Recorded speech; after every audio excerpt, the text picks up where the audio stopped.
ஆடிப்பிறப்புக்கு நாளை விடுதலை ஆனந்தம் ஆனந்தம் தோழர்களே. கூடிப்பனங்கட்டி கூழும் குடிக்கலாம் கொழுக்கட்டை தின்னலாம் தோழர்களே. வணக்கம். வாங்க, இன்றைக்கு நாங்கள் ஆடிக்கூழ் எப்படி காய்ச்சறதுன்னு பார்ப்போம். கூழ் காய்ச்சறதுக்கு இதில் ஒரு சுண்டு சிவத்த பச்சரிசி எடுத்துருக்கிறேன். இதே சுண்டால் எல்லாத்தையும் அளந்து எடுக்க வேணும். இந்த அரிசியில் தண்ணியை ஊற்றி நல்லா 2-3 நேரம் கழுவிட்டு ஒரு கொஞ்சம் நேரம், ஒரு அரை மணி நேரம் போல் இதை நனைய விட்டால் காணும். அதுக்கு பிறகு இதை நாங்கள் தண்ணியை வடிச்சிட்டு மிக்சி கப்பில் போட்டு மாவை அரைச்சி எடுத்துக்கொள்ளுவோம். இதே சுண்டால் கூழுக்கு தேவையான மற்ற பொருட்களையும் எடுத்துக்கொள்ளுவோம். இதில் அரைச்சுண்டு கருப்பு உளுந்து இருக்குது, வறுக்காத பச்சை உளுந்து. இதை நாங்கள் வறுத்து கொள்ள வேணும்.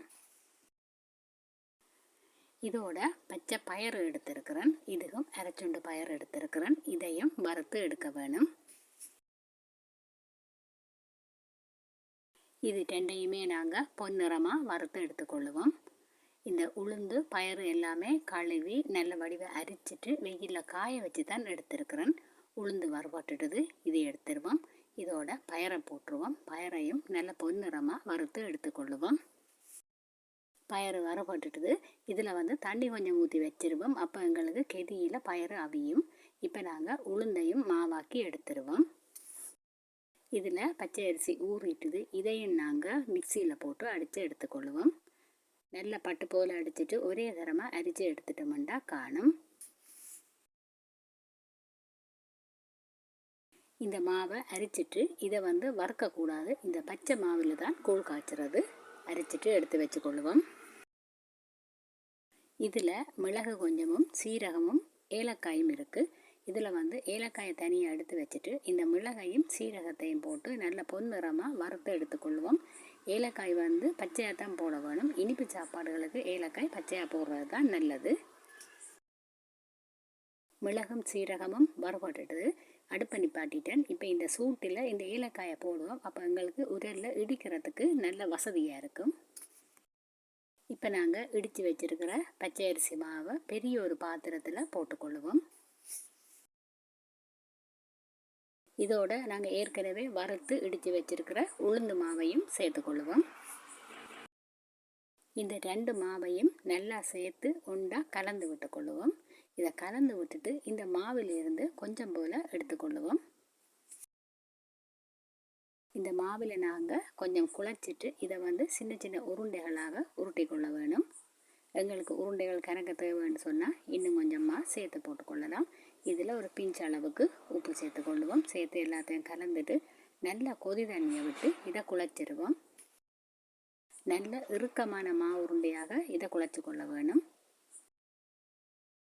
இப்போ இந்த மாவில் இருந்து கொஞ்சம் கொஞ்சமாக மாவை எடுத்து சின்ன சின்ன உருண்டைகளாக உருட்டி கொள்ளுவோம். இந்த மாவை உருட்டி முடிச்சிட்டேன். இது எப்படி ஓரமாக இருக்கட்டும். இப்போ இந்த கூழுக்கு தேவையான முக்கியமான பொருள் பனங்கட்டி. இதில் 1/2 கிலோ அளவுக்கு பனங்கட்டி இருக்குது. இந்த பனங்கட்டியையும் அப்படியே தூளாக்கிட்டு எடுத்து வச்சுக்கொள்ளுவோம். இதெல்லாம் ஓரமாக இருக்கட்டும்.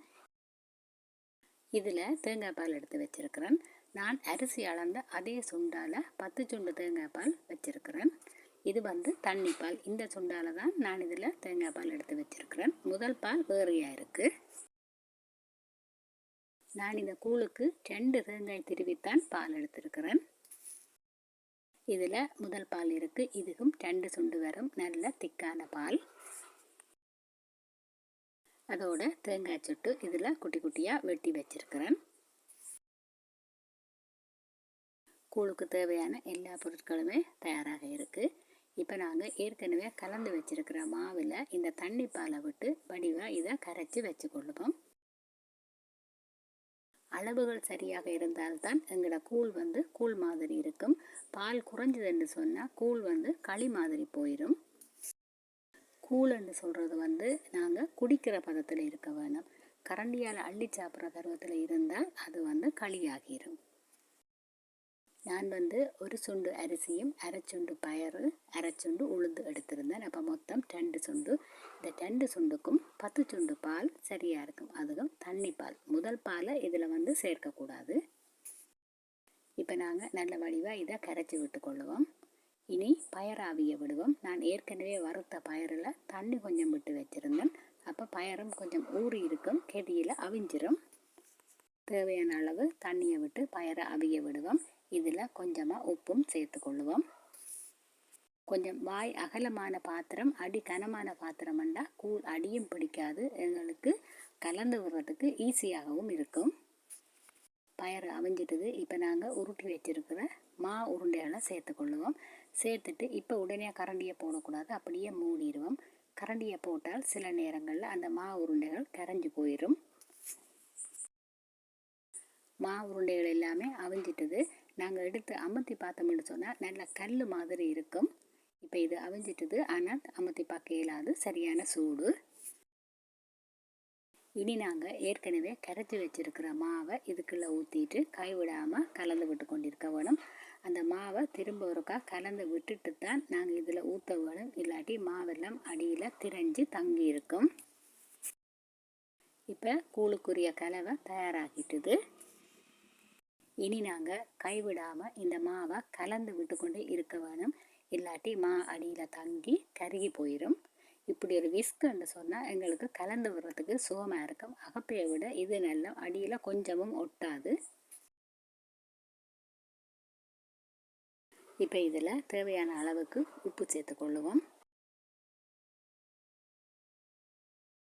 கூழ் காய்ச்சிற நேரம் உதவிக்கு ஒரு ஆள் இருந்தால் நல்லா, அப்போ தான் எங்களுக்கு கொஞ்சம் அங்கால இங்கால போகலாம், இல்லாட்டி கையுள்ளையும் அதை கலந்து விட்டு கொண்டே இருக்க வேணும். இப்போ ஒரு 5 நிமிஷமாக இந்த கூழ் நல்லா கொதிக்குது, மாவெல்லாம் அவிஞ்சிட்டுது. இப்போ நாங்கள் இதில் பனங்கட்டியை சேர்த்துருவோம்.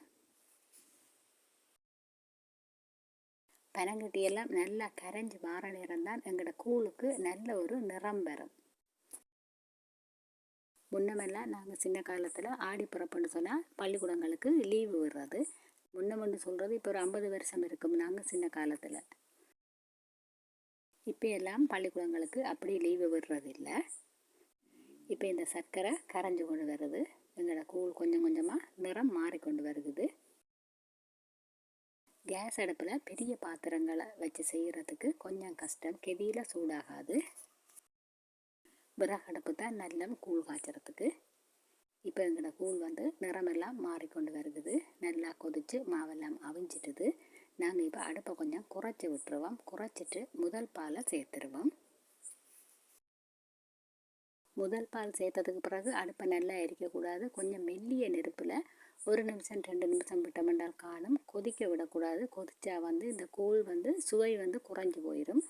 இப்போ நாங்கள் தேங்காய் சொட்டையும் இதோடு சேர்த்துக்கொள்ளுவோம். தேங்காய் சொட்டும் அவியக்கூடாது, கொஞ்சம் இளம் தேங்காய், முட்டுக்காய் தேங்காய் என்று சொன்னால் இன்னுமே நல்லா இருக்கும். இது கொஞ்சம் நெத்துக்காய். இப்போ நான் அடுப்பை நிப்பாட்டிட்டேன். கடைசியாக ஏலக்காய், மிளகு, சீரகம், இது நாங்கள் 3 இடித்து வச்சுருந்தோமല്ലോ, அதை போட்டுருவோம். மிளகு சீரகம் எல்லாத்தையும் போட்டுட்டு நல்லா ஒருக்கா கலந்து விட்டோம்னு சொன்னால் எங்களோட கூழின்ற வேலை முடிஞ்சது. இப்போ நான் இந்த கூழை இப்படியே ஆற விட போகிறேன். ஒரு 1/2 மணி நேரத்துக்கு பிறகு உங்களுக்கு காட்டுறேன். இப்போ ஒரு 1/2 மணி நேரம் இது நல்லா கலர் மாறி வந்திருக்கு, ஆனால் இன்னுமே பாருங்க இறுகையில். நாங்கள் தண்ணியை அளவாக வச்சு அவிஞ்சிட்டுன்னு சொன்னால் அதுக்கு பிறகு கூழ் இறுகாது. இது 1 மணி நேரத்துக்கு பிறகு கூழ் இன்னும் இறுகையில். இந்த கூழை நாங்கள் காய்ச்சறதே அடுப்பு நாச்சியாக இருக்கும், விளக்கு நாச்சியாக இருக்கும். அவங்க 2 பேருக்கும் படைச்சிட்டு தான் நாங்கள் குடிக்க வேணும். ஆனால் இன்றைக்கு நான் படைக்க இல்லை, ஏனென்னா அது ஆடிப்பிறப்பு அண்டு தான் படைக்கிறது. இன்றைக்கு நாங்கள் சும்மா தானே காய்ச்சி இருக்கிறோம், அதால் கூழை நாங்கள் குடிப்போம். ஆடிக்கூழ் தயாராகிட்டது. நீங்களும் இதுபோல் ஆடிப்பிறப்புக்கு கூழ் காய்ச்சி குடியுங்க.